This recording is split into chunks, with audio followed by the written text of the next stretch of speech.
Thank you, Susan. This is something I've been working on. Susan leadership, she's been providing both in our state and nationally for some time. And it's really very important. If we do not make substantial reductions in the military budget, which we can do at zero cost to America's real security, in fact, probably ways to enhance our security, then we will face a terrible choice between deficits which will get too large and substantially reducing necessary spending to improve the quality of our lives here and internationally. I'm not just talking about domestic spending. I'm talking about spending to promote health and to promote education, primarily here, but to some extent internationally. I'm especially frustrated when I read some of the respectable organizations, the good government organizations, that lecture us about the need to reduce the deficit, and they forget the military. Indeed, there's active resistance to that. I was on radio talk show the other day in Massachusetts. And the man goes, let me talk about the deficit. And I began by talking about the wars. And he said, I'm not talking about the war in Iraq. I'm talking about the deficit. Well, there are two things we have to do. First of all, end the war in Iraq. Begin a sensible strategy to wind down the war in Afghanistan. And I have to say, I think the president is taking too long in Iraq, and I was especially troubled with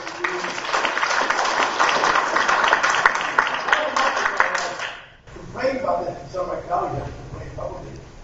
George Bush promised to get all the American troops out of the Iraqi cities by June 30th. And there was a story in the New York Times a couple weeks ago that said that maybe you know, as a Massachusetts legislator somewhat at home, one way they were going to make sure that they met the deadline for getting all the troops out of the Iraqi cities was by redrawing the boundaries of Baghdad. The Camp Victory scrawled, and they were going to redefine Baghdad. Now, I've been redistricted myself, never like this. I read about how much better things are. Okay. But the reason for getting out of Iraq quickly is the same as the reason not getting out of places. Yes, it would be nice if we could bring to other countries a degree of freedom and democracy and calm. It is rarely possible to do that.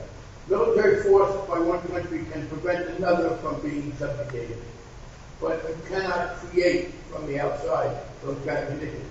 It is also the case that there are certainly a lot of countries in the world where people's basic rights and indeed their right to a calm distance aren't there. The answer is not to send the American military. In fact, it's clear directly the opposite to what the Bush administration said. The American invasion of Iraq was the most destabilizing thing that's happened in the Middle East in a very long time. So we stop these kind of wars. We stop Cold War weapons. One of the requirements of a weapon system ought to be that it have an enemy. I mean, weapons we test for their accuracy and their durability, but we have got weapons and no one to fight with. And that is an enormous waste of money. I worked with some French experts.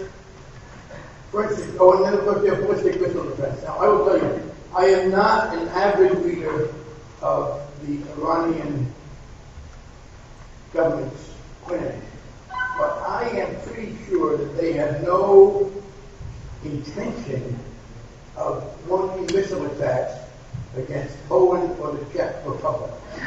So we are, under the Bush administration, committed to spending $10 billion to protect the Czech Republic and Poland from an Iranian missile attack. It sounds like a bad movie.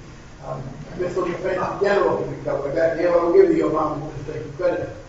They've appointed, and he's awaiting confirmation, they're working with Helen Kelker, who's been a very strong and effective critic of this wasteful ballistic missile spending. We have the F-22, a marvelous weapon that was literally designed to defeat the Soviet Union in a war.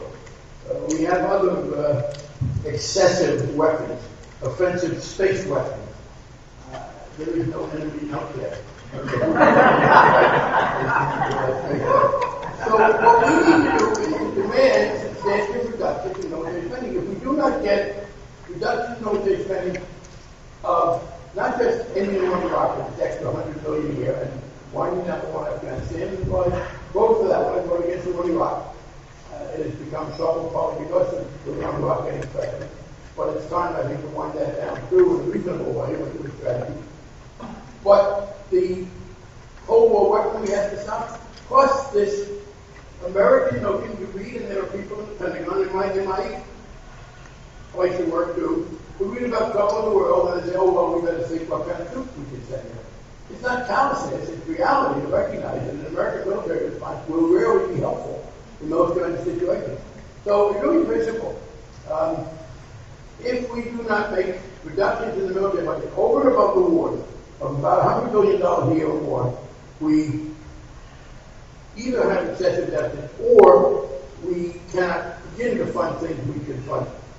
I've been asked, and by the way, what's interesting is the ease with which we found that money. I've been asked, for instance, when I talk about the single-payer healthcare system, where I was going to find money to pay for it. I said, well, I know where to go to find the money. I don't have it right at hand. I was in Congress on September 10th, 2001. There was no money in the budget for War in Iraq.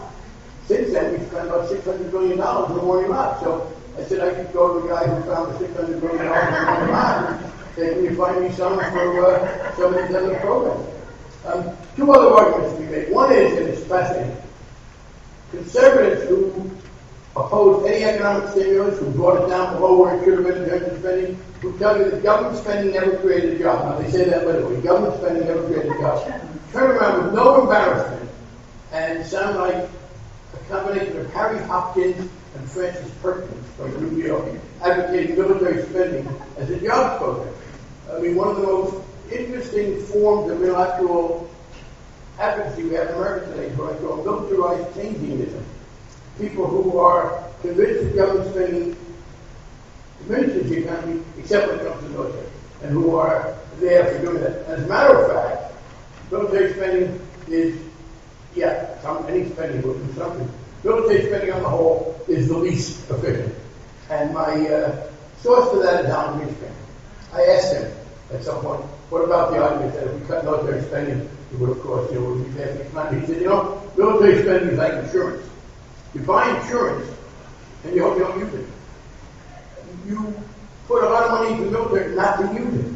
We've spent a lot of money in missile defense not to use it.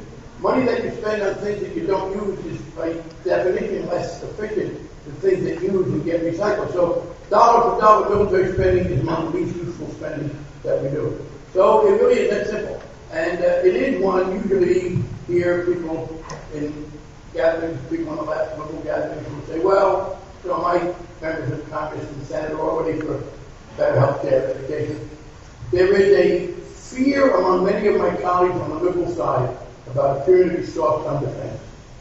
And there is also the very successful network that the defense contractors have put jobs in everybody's district. It really is important. It is important when we just close with this.